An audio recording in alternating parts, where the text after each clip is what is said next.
wabarakatuh.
Alhamdulillahillazi arsala rasulahu bil huda wa dinil haqq liyudhhirahu 'ala dini kullih wa kafa billahi shahida.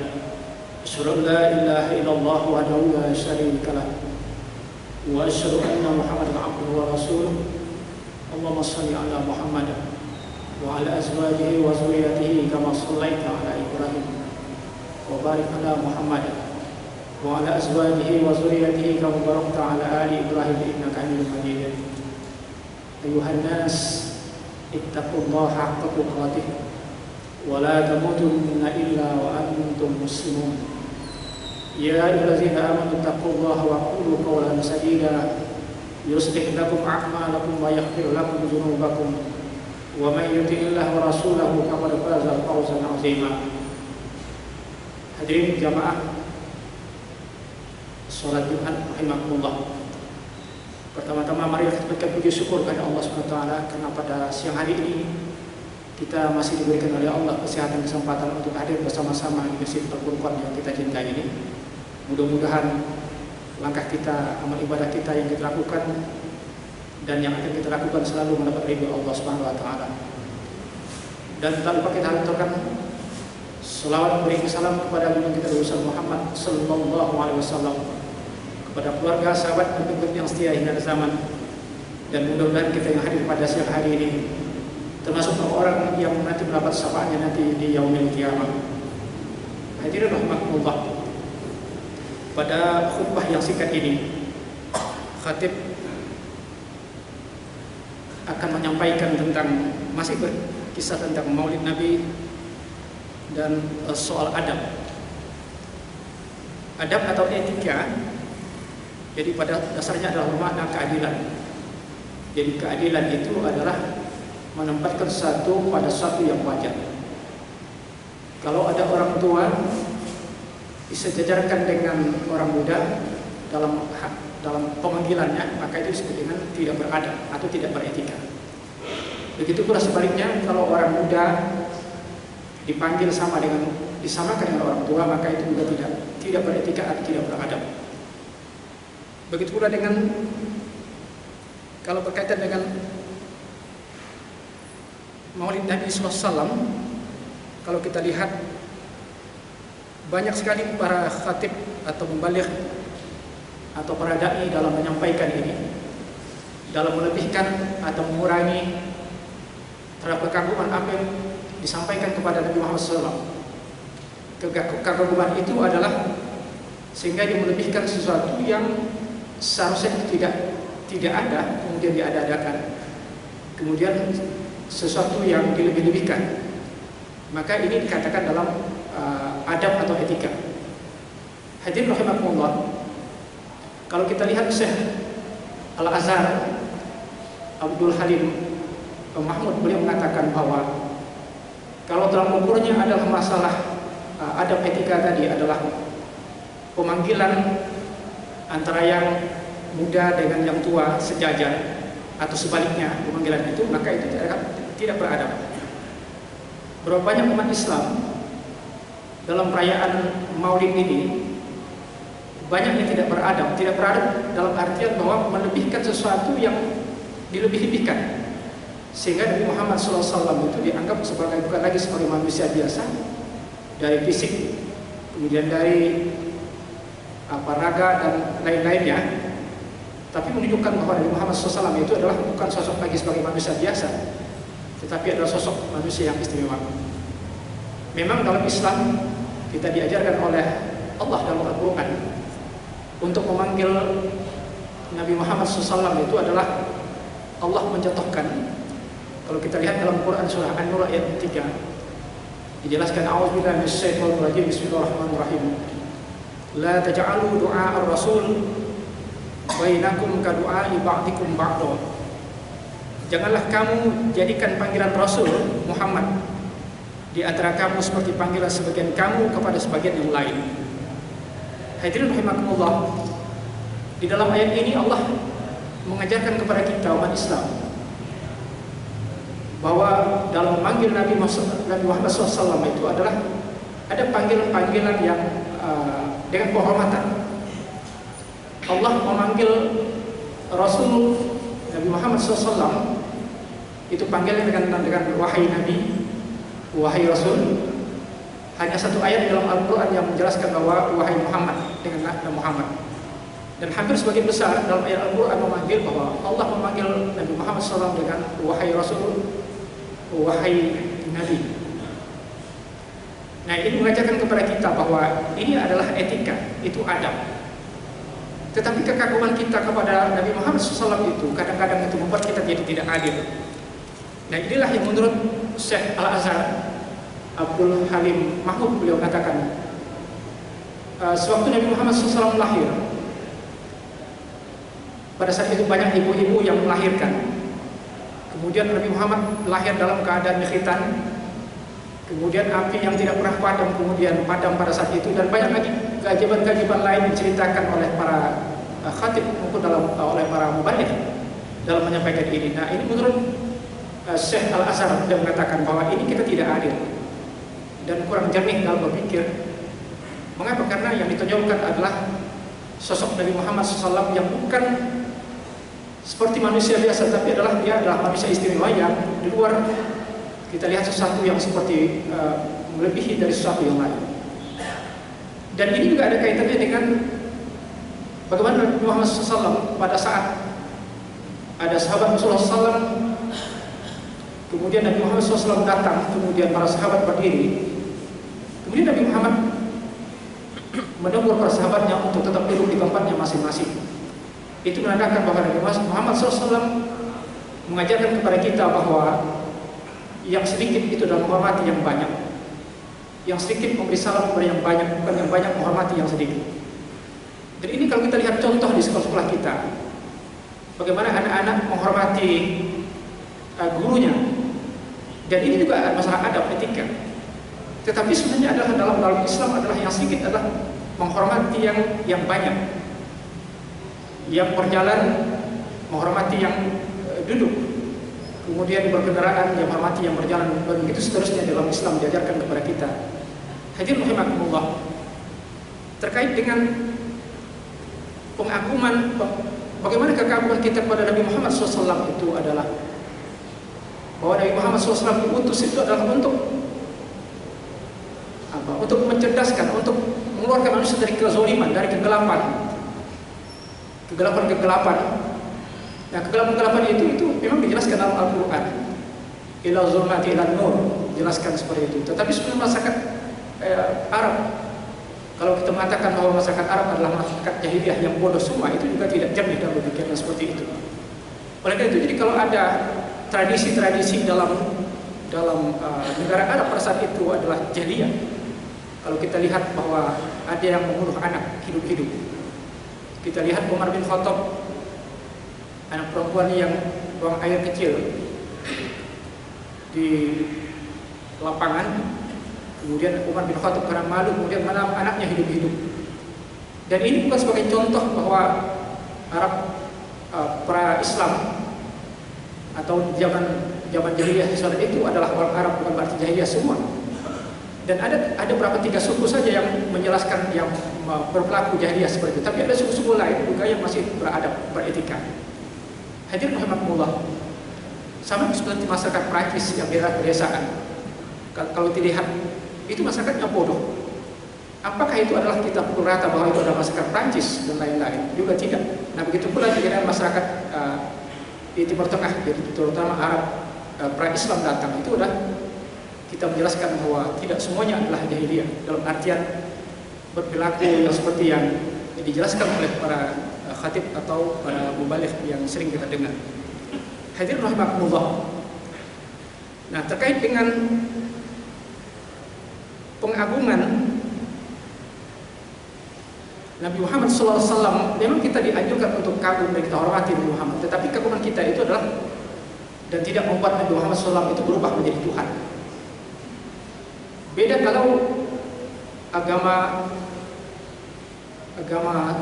Nasrani umpamanya, kalau kita lihat kekaguman mereka kepada Nabi Isa Al-Masih atau Yesus Kristus, kekaguman mereka begitu kagumnya, penghormatan berlebihan, maka mereka itu dikultuskan sehingga berubah menjadi tidak berubah manusia biasa, tapi berubah menjadi Tuhan, sehingga ditahbiskan pada tahun 325 Masehi di perjanjian Nisia. Disitulah pada saat itu Yesus dilantik menjadi Tuhan.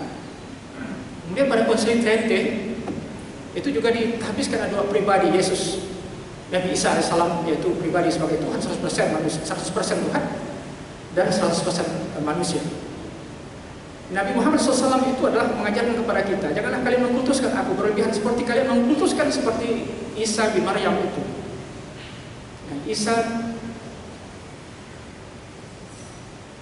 mengkultuskan berlebihan sehingga dia dikultuskan sehingga melebihi dari kapasitas sebagai manusia biasa. Artinya dia adalah sebagai Tuhan. Oleh itu di setiap sholat kita sering kita meluruskan tauhid kita. Gimana tauhid kita yang dengan kalimat 2 kalimat syahadat. 2 kalimat syahadat itu adalah yang pertama kalimat syahadat tauhid, yang kedua disebut syahadat Rasul. Yang pertama sudah disebut syahadat tauhid. Mengapa? Karena pengakuan pengesahan kita tidak ada ilah, tidak ada Tuhan yang lain selain Allah. Yang disebut asyhadu an la ilaha illallah, itu adalah syahadat tauhid. Sedangkan yang kedua adalah syahadat Rasul. Syahadat Rasul adalah syahadat di mana persaksian kita bahwa Nabi Muhammad SAW itu tidak berubah menjadi Tuhan, tidak berubah statusnya. Itu adalah Rasulullah SAW adalah dia sebagai utusan, sebagai pesuruh, sebagai hamba Allah yang kita sebut dengan syahadat Rasul. Wa asyhadu anna Muhammadan abduhu wa rasuluh. Rasul adalah hambanya, tidak lebih daripada itu. Nah, ini kita sering kita tiap waktu kita untuk meluruskan tauhid kita agar Nabi Muhammad SAW itu tidak berubah statusnya menjadi Tuhan, seperti dalam kasus-kasus yang terjadi di orang-orang alim atau ulama tertentu itu dijadikan sebagai Tuhan. Hadirin rahimakumullah. Nah, di sini Islam mengajarkan kepada kita, orang yang mengkhususkan orang berlebihan itu termasuk kezaliman pada diri sendiri kepada orang lain. Maka dalam Islam itu mengkhususkan orang berlebihan itu adalah sesuatu yang tidak dibenarkan kita dalam Islam.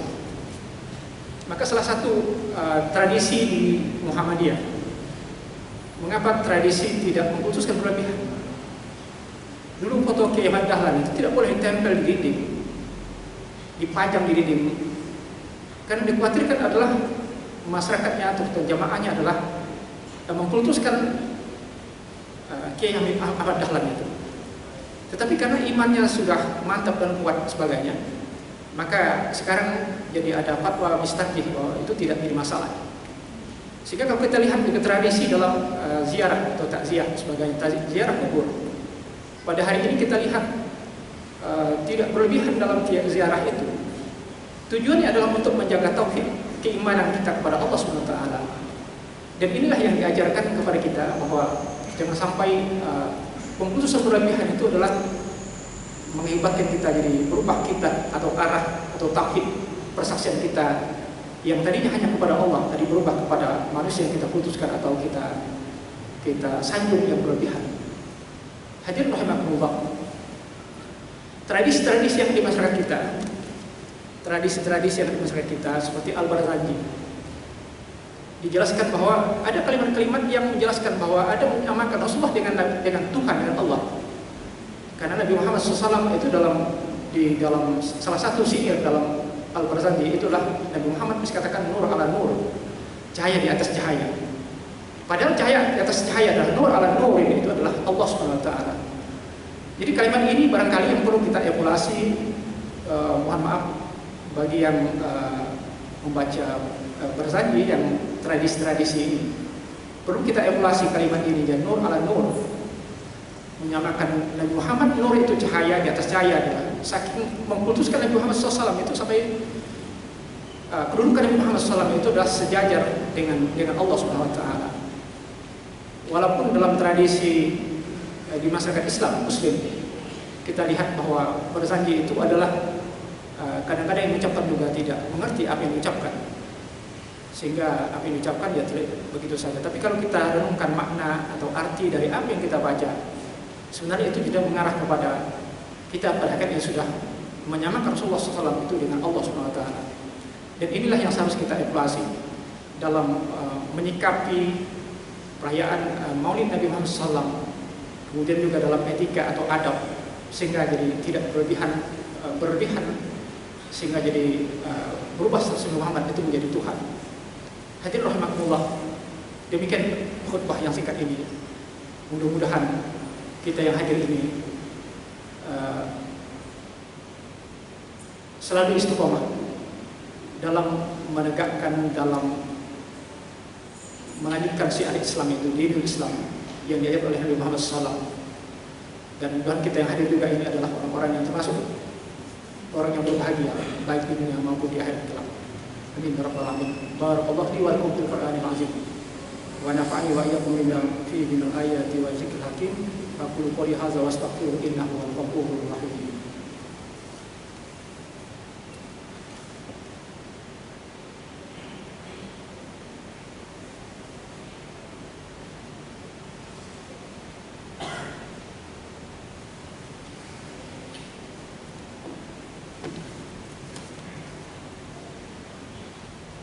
Alhamdulillah Rabbil Alamin. Wassalatu wassalamu ala asyrafil anbiya'i wal mursalin wa ala alihi wa ashabihi ajma'in. Asyhadu an la ilaha illallah wa asyhadu anna Muhammadan abduhu wa rasuluh. Allahumma shalli ala Muhammad wa ala azwajihi wa dzurriyyatihi kama shallaita ala Ibrahim wa barik ala Muhammad wa ala azwajihi wa dzurriyyatihi kama barakta ala ali Ibrahim innaka Hamidum Majid. Ayyuhal hadirun rahimakumullah, ittaqullaha haqqa tuqatih wa la tamutunna illa wa antum muslimun. Hadirin rahimakumullah, pada khutbah yang kedua ini adalah khatib ingin menegaskan kembali bahwa siapa Muhammad itu. Kalau kita rujuk kepada Al-Quran, dalam Al-Quran Muhammad itu adalah Muhammadur Rasulullah. Muhammad itu Rasulullah.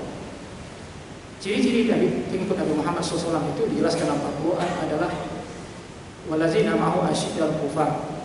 Jadi orang bersama yang mengikuti Nabi Muhammad SAW adalah tegas terhadap kekufuran. Itu artinya bahwa Nabi Muhammad, ciri kita pengikut Nabi Muhammad SAW adalah kita bisa bedakan mana hak, mana batil, mana boleh dan mana yang tidak boleh. Itu ciri yang pertama. Walazina ma'hu asyiddal kufar. Kemudian yang kedua adalah ruhama bainahum, kasih sayang sesama kita, kasih sayang sesama umat Islam. Oleh karena itu kita sama Muslim adalah bersaudara.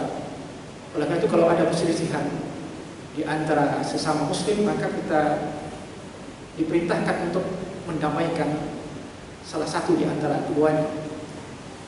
Jadi fa'aslihu baina akhwaikum, untuk mendamaikan di antara mereka, di antara kamu. Di samping itu adalah di samping rahmah bainahum tarahum ruk'an sujada. Jadi pengikut Nabi Muhammad SAW yang ketiga adalah sholat. Apapun cirinya, apapun statusnya, setelah dimengkarkan diri adalah saya Muslim, bahwa wajib hukumnya adalah sholat. Sholat itu adalah ciri khas pengikut Nabi Muhammad SAW, yaitu tarahum ruk'an sujada. Mengapa Al-Quran menggunakan kata tarahum ruk'an sujada, rukuk dan sujud di dalam ayat ini? Karena di dalam agama-agama dunia, kalau kita kaji bahwa mereka dalam beribadah agama selain Islam, mereka tidak menggunakan rukuk dan sujud. Rukuk jadi langsung ada yang berdiri terbentuk tangan dan lain-lain, sehingga Allah menggunakan tarahum ruk'an sujada, rukuk dan sujud. Kemudian yabtahuna fadlan minallah wa ridwana. Jadi ciri khas pengikut Muhammad SAW selanjutnya adalah tugas kita di dunia ini adalah tidak lain adalah untuk mencari karunia Allah, jadi keutamaan Allah, mencari doa Allah mardotillah. Kemudian simahum fi wujuhihim min asari sujud, nampak wajah-wajah mereka tidak bekas sujud.